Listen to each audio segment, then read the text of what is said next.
setiap kali kita sholat, kita memohonkan ampunan kepada Allah Subhanahu wa ta'ala. Begitu, Bu. Ya. Nah, lalu sekarang kaitannya apa dan bagaimana? Ya, Ramadan itu dikatakan sebagai bulan yang penuh maghfirah tadi. Ya, di mana relevansinya? Nah, maka dalam hal ini bagi mereka, ya, termasuk kita, orang-orang yang nantinya melaksanakan saum, ya, dan juga melaksanakan ibadah-ibadah, amaliyah-amaliyah Ramadan yang lainnya. Nah, hanya dalam hal ini, ya, setidaknya dua yang harus kita perhatikan dan kita penuhi bersama, Bu, Pak. Apa? Yang pertama adalah bahwa apapun ibadah yang kita lakukan itu kesemuanya didasarkan atas dasar keimanan kita kepada Allah Subhanahu wa ta'ala. Yang pertama. Dan yang kedua apa? Kita pun melaksanakan rangkaian ibadah itu karena apa? Hanya karena ingin mendapatkan pahala saja. Dari siapa? Dari Allah. Bukan karena ingin mendapatkan pujian, sanjungan, dukungan dari orang lain. Wah, si A rajin banget ibadahnya. Bukan itu, ya, yang ingin kita dapatkan. Tapi kita itu murni hanya ingin mendapatkan ganjaran pahalanya itu dari siapa, Bu? Dari Allah Subhanahu wa ta'ala saja. Dan itu pun yang mengarahkan kepada pengertian ikhlas, kan? Ya, jadi kata-kata ikhlas itu, ya, terambil sama juga akar katanya dengan apa? Dengan kholas, kan? Dalam bahasa Arab itu apa artinya kholas, Bu? Sudah. Artinya apa? Jadi kalau kita beribadah udah cukup saja. Ya, kita hanya mendapatkan pahalanya dari Allah Subhanahu wa ta'ala semata. Tidak ada orientasi yang lain yang ingin kita dapatkan bersama. Nah, maka jika kedua hal ini tadi, saya ulang sekali lagi. Yang pertama adalah keimanan, sudah mendasari apapun amalan ibadah yang kita lakukan.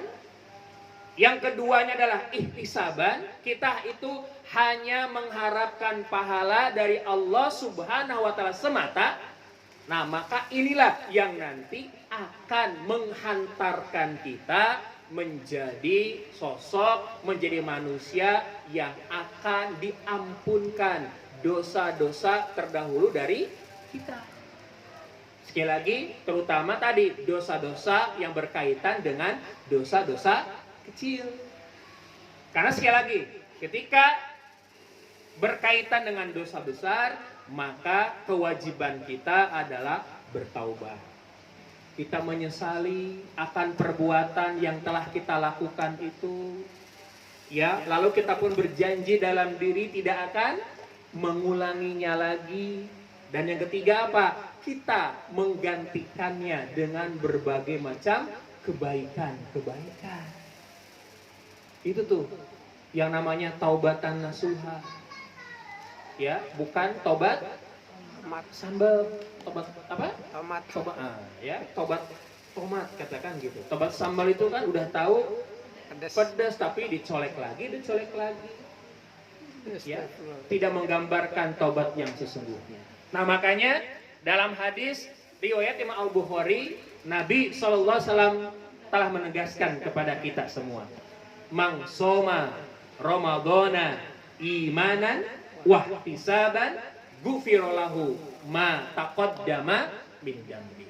Siapa saja yang melaksanakan saum Ramadan atas dasar keimanan dan hanya mengharapkan pahala dari Allah Subhanahu wa ta'ala, maka akan diampuni dosa-dosa terdahulu darinya. Dia mendapatkan maghfirah tadi, Bu. Atau hadis yang lainnya riwayat Imam Bukhari dan Muslim, mangqoma ya Ramadhana imanan wahtisaban ghufira lahu ma taqaddama min dambi. Atau waman qoma lailatal qadri imanan wa ihtisaban ghufira lahu ma taqaddama min dambi. Ya, siapa saja yang menghidupkan bulan Ramadan atas dasar keimanan dan juga hanya mengharapkan pahala dari Allah Subhanahu wa taala semata, maka sama akan diampuni dosa-dosa terdahulu darinya. Atau yang kedua apa? Siapa juga yang menghidupkan, yang beribadah di malam Lailatul Qadar, ya 10 hari terakhir di bulan Ramadan, terutama di malam-malam yang ganjilnya itu, nah maka ketika itu dilakukan atas dasar keimanan dan hanya mengharapkan pahala dari Allah Subhanahu wa taala semata, maka akan juga diampuni segala dosa-dosa terdahulu bagi kita semua. Pertanyaannya, tertarik nggak Bu? Pak, mau nggak mendapatkan magfirah? Mau nggak mendapatkan ampunan? Mau. Tapi gratis nggak? Gratis. Maunya gretongan kalau orang Indonesia. Ya, padahal tadi jelas ada syaratnya. Apa?